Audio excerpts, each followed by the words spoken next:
اور اس کی دلیل دے رہے ہیں. یہ قرآن کی ایک آیت پیش کرنے کے بعد دوسری آیت کہا پیش کی. اللہ تعالیٰ نے فرمایا مَتَّخَذَ اللَّهُ مِن وَلَدٍ وَمَا كَانَ مَعَهُ مِنْ إِلَٰهٍ. اللہ نے کوئی بیٹا نہیں بنایا. اللہ کا بیٹا ہونا ایک ہے, بیٹا بنانا ایک ہے. اللہ نے دونوں کی تردید کی ہے. لم یلد ولم یولد قل اللہ احد, نہ کوئی بیٹا ہے نہ باپ ہے نا اللہ کا.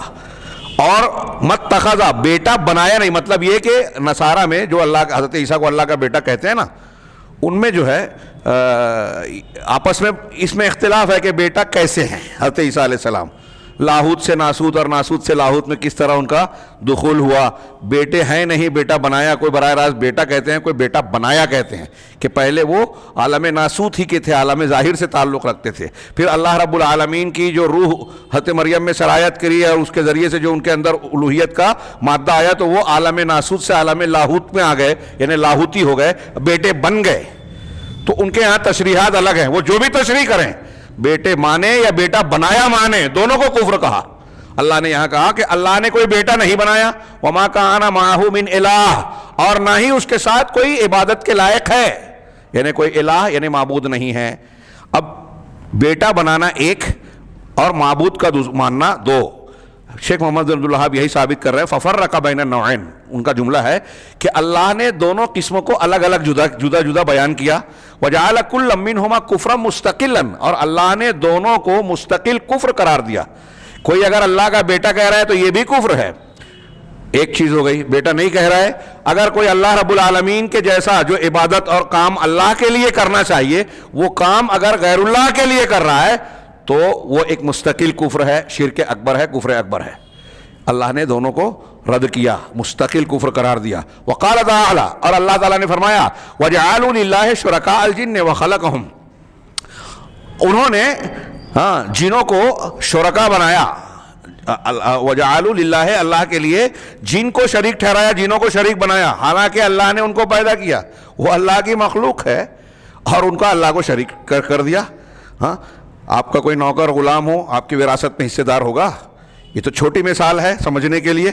اللہ رب العالمین کا تو اتنا بھی نہیں ہے کہ بھائی غلام سے جس طرح ایک انسان خدمت لیتا ہے, وہ کوئی کسی کا خود خدمت نہیں لے رہا ہے, کسی کا محتاج نہیں ہے. سمجھانے کے لیے ہم غلام اور نوکر کو وارث نہیں بناتے. آپ اللہ کی مخلوق کو, جس نے اللہ کا کوئی فائدہ نہیں پہنچایا اور نہ پہنچا سکتا ہے کوئی بھی, پوری کائنات مل کے نہ اللہ کو حاجت ہے, اس کو اللہ کا پارٹنر بنا رہے ہو, اس کے حقوق میں شریک ٹھہرا رہے ہو. تو جنوں کو انہوں نے اللہ نے پیدا کیا تو اور یہ شریک ٹھہرا رہے ہیں. وَخَرَقُوا لَهُ بَنِينَ وَبَنَاتٍ بغیر علم, اور بلا سند, بغیر کسی دلیل کے, بغیر کسی سند کے اللہ کے لیے انہوں نے بیٹے اور بیٹیاں تراش لیے. یہ قرآن کا فرمان ہے, سورہ انعام آیت نمبر 100. اللہ کے بغیر کسی سند کے اللہ کے بیٹیاں اور بیٹے اور بیٹیاں بنا لی. یہ ہمارے یہاں جو لوگ اس طرح کے نام رکھتے ہیں نا, کسی کو کہہ دیا خواجہ, کسی کو غوث, کسی کو فلاں, کسی کو, کہاں سے کہا آپ نے؟ قرآن اور حدیث کی کوئی دلیل؟ یہ اگر آپ دلیلیں پوچھنے جائیں تو دلیل کچھ نہیں, کوئی خواب, کوئی کشف, کوئی الٹی سیدھی باتیں کرے گا بغیر سند کی. اللہ تعالیٰ جیسے کہہ رہا ہے کہ بغیر سند کے بیٹے بیٹیاں بنا لیا. ففرق بین کفرین, یہاں بھی اللہ تعالیٰ نے دونوں کفر کو الگ الگ ذکر کیا ہے. آیت میں دیکھیں پہلا جملہ کیا کہتا ہے کہ وجعلوا للہ شرکاء الجن وخلقهم. یہ پہلا, جنوں کو کس طریقے سے انہوں نے شرکا مانا تھا؟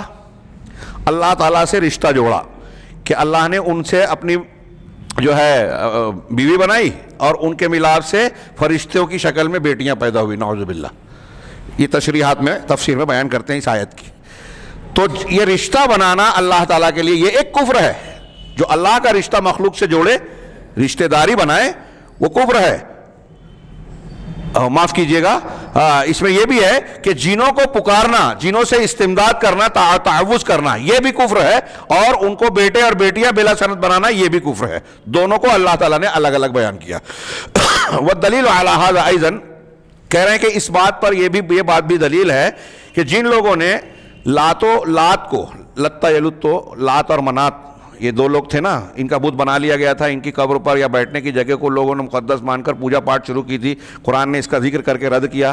اور اس کے جو بت بنائے گئے تھے رسول اللہ صلی اللہ علیہ وسلم نے بعد میں فتح مکہ کے بعد ان کو توڑوایا. افرأیتم اللات والعزی ومناۃ الثالثۃ الاخری, سورہ نجم میں ہے اور جگہ ہے.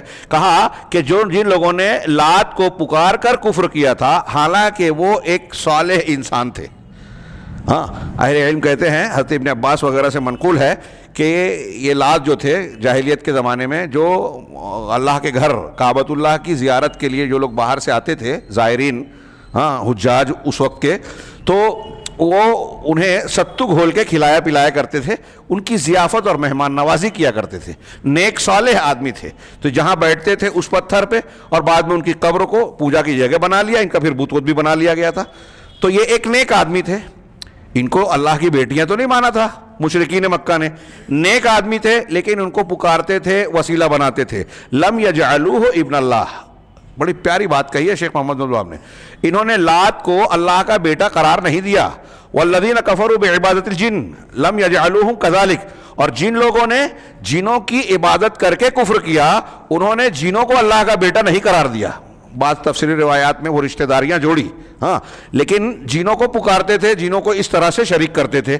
وَكَذَلِكَ أَيْضًا الْعُلَمَاءُ فِي جَمِيعِ الْمَذَاهِبِ، اسی طریقے سے کہہ رہے ہیں، یہ میں دلیلیں دے رہے ہیں کہ مذاہب اربعہ کے تمام علماء، حنفی، شافعی، مالکی، حنبلی، ان کے تمام علماء باب و حکم المرتد، مرتد کے حکم کا باب، یہ ہیڈنگ فقہ کی کتابوں میں لگاتے ہیں، اور اس میں یہ بیان کرتے ہیں کہ ان المسلم اذا زعم، کہ ایک مسلمان، اپنے آپ کو مسلمان کہنے والا انسان، اگر وہ یہ خیال کرے، دعویٰ کرے کہ ان للہ ولدن، کہ اللہ کا کوئی بیٹا ہے، کوئی مسلمان اگر یہ کہے فہو مرتد، تو وہ مرتد ہو جائے گا، اللہ کا بیٹا ماننے پر وہ مرتد ہو جائے گا.